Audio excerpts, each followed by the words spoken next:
Kembali lanjutkan perbincangan seperti yang kami sampaikan di judul kami ini ujian bagi polisi. Begitu Mas Heri, ketika kemudian ada fakta-fakta terungkap, ada kemudian pernyataan-pernyataan seperti disampaikan oleh Saka Tatal, oleh Ibu Titin gitu. Termasuk juga untuk bisa membuktikan apakah memang betul salah tangkap, apakah betul rekayasa. Selain Mas Heri katakan tadi ada pemeriksaan ulang, apa hal lagi yang harus ditekankan mengenai hal ini?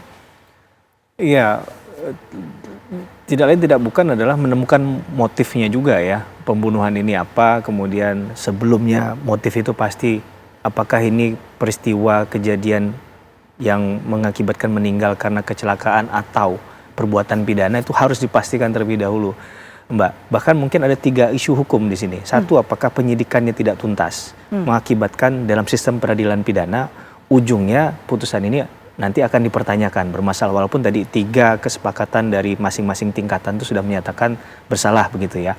Di sisi yang lain, yang kedua, apakah kemungkinan, saya tidak menuduh, tapi kemungkinan adakah ketidakcermatan jaksa dalam membuat tuntutan, sehingga tadi ada perdebatan perbedaan forensik dan lain sebagainya, walaupun sebenarnya ada peluang juga bagi lawyer dan juga korban untuk tersangka untuk kemudian mengajukan pihak ahli lain yang mendukung pernyataan bahwa ini sebenarnya bukan dilakukan dengan tujuan melakukan satu perbuatan pidana atau bukan satu kejahatan, tapi yang tadi dimaksudkan adalah kecelakaan karena meninggal. Ini kan bisa 2 ya. Kemudian yang ketiga, ini juga asumsinya bisa saja kemungkinan keterangan atau jawaban dari tersangka ini dari awal berubah-ubah atau tidak benar.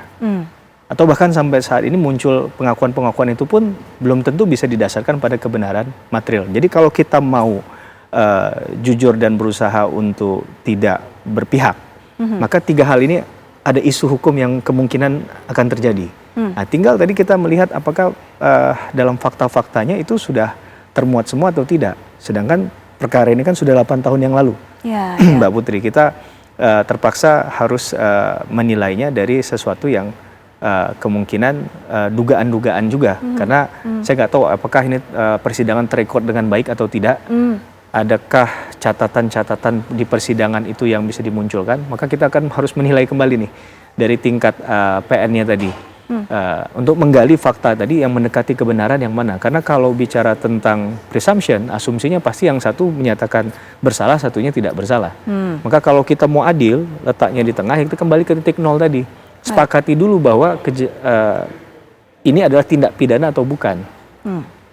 Kan di situ, sehingga korban tadi mendapatkan keadilan juga, walaupun mereka sudah meninggal ya begitu ya, tapi mereka juga mendapatkan kepastian hukum nih dalam konteks ini. Tentunya sekarang merasakan adalah pihak keluarga yang ditinggalkan, dan juga netizen yang tercinta, yang budiman, yang mengikuti kasus ini. Karena disajikan dengan berbagai macam versi ya, versi yang mungkin kalau dilogikakan semua benar. Jadi yang saya khawatirkan adalah kita mulai mereka-reka, bahkan menjauhi dari faktanya. Nah, ini yang saya nggak mau, akan membuat ini menjadi gelap. Maka kalaupun ada perdebatan semacam ini, menarik untuk kita bisa kaji. Seperti tadi, apakah dihadirkan ahli juga, apakah ditanyakan hal yang sama juga, apakah kalau memang ini ada ahli forensik yang memberikan keterangan yang berbeda, misalkan, dua-duanya apakah dihadirkan di pengadilan? Apakah ditanyakan, kok untuk analisa terhadap kasus yang sama, subjek yang sama, kok bisa berbeda? Nah, itu kan perlu digali. Apakah sejauh itu dilakukan? Jadi kita tidak, saya mendukung apa yang dilakukan oleh pihak kuasa hukum sebelumnya, sudah bersurat dan lain sebagainya. Tapi sebelum bersurat dipastikan dulu kebenaran material dalam perkara ini, apakah itu yang dibunyikan. Nah, itu yang saya minim pengetahuan terkait dengan fakta-fakta persidangannya. Karena kalau yang kita nilai ini kan adalah hasil dari membaca di media online, kemudian dari berita-berita yang berseliweran yang mungkin kita dapat dari sumber A, sumber B, yang kita nggak tahu juga motivasinya menyampaikan apa begitu kan.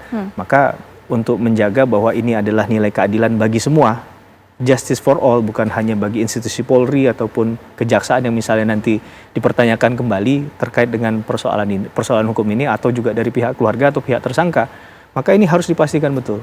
Agar jangan sampai ini jadi blunder nih kalau dibiarkan. Mungkin juga ini jadi semangat baru bagi penegakan hukum kita ya, bahwa bukan berarti asas peradilan cepat, sederhana, biaya ringan itu secepat-cepatnya tanpa memperhatikan due process of law misalnya, atau sistem arah kita yang harusnya bersifat akusitoir yang tidak lagi inquisitoir begitu ya, menganggap bahwa tersangka atau terdakwa itu adalah subjek dari hukum. maka tadi ya, tidak dikejar adalah pengakuan semata, tapi proses ini dipastikan baik. Tapi tentunya keterlibatan untuk menghasilkan keadilan itu semua pihak terlibat. Tidak hanya kita mengatakan bahwa hanya penyidik saja, tapi keterangan saksi, bahkan keterangan seorang tersangka atau terdakwa pada situ juga menentukan keadilan yang sesungguhnya. Bagaimana kalau seandainya ada 8 orang, kemudian 8-nya bersepakat untuk melimpahkan kesalahan kepada orang lain? Kita belajar dari kasus Sambo kemarin kan, bahwa bukan berarti ada banyak saksi itu adalah pasti benar, harus diuji lagi. Maka itulah dalam konteks ini menggali kebenaran dan sistem peradilan pidana. Nah ini yang saya sekali lagi belum bisa pastikan apakah proses kemarin itu sudah dilalui secara proporsional, secara profesional atau tidak.